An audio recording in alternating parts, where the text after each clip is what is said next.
bà sân chi mà raya cày nắng business owner mộtចំនួនមានអារម្មណ៍ថា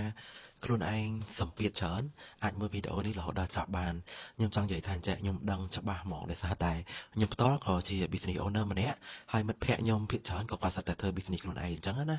អ្វីដែលភាគច្រើនជាងជួបប្រទេសឥឡូវហ្នឹងគឺបងប្អូនទាំងអស់គ្នាដឹងហើយសេដ្ឋកិច្ចឥឡូវគឺអត់ដូចមុនទេសេដ្ឋកិច្ចហ្នឹងគឺជាកត្តាទី1ចំណែកកត្តាទី2ហ្នឹងគឺ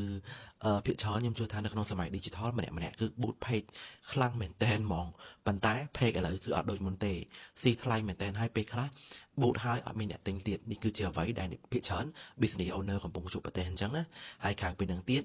របស់ដូចយើងហ្នឹងគឺវាមានច្រើនក្នុងការប្រកួតប្រជែងអញ្ចឹងម្នាក់គឺសម្ពាធមែនតែនប៉ុន្តែខ្ញុំគិតថាបងប្អូនទាំងអស់គ្នាស៊ូឡើងខ្ញុំគិតថាពេលវេលានេះបង្រៀនយើងឲ្យស្វែងរកចំណុចខ្លាំងរបស់យើងទៅពង្រឹង business របស់យើងសម្រាប់ខ្ញុំដូចគ្នាផ្ទាល់ខ្ញុំឥឡូវហ្នឹងគឺ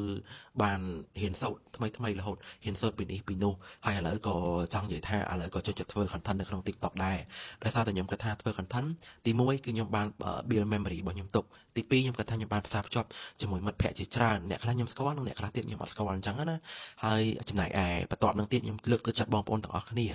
រយៈពេលនេះគឺអ្វីដែលយើងទ្រាំបានគឺយើងទ្រាំទៅហើយក្រៅពីនឹងទៀតអត់មានអីច្រើនទេមានតែលើកទឹកចិត្តហើយខ្ញុំជឿថាយើងនឹងទៅមុខបានទាំងអស់គ្នា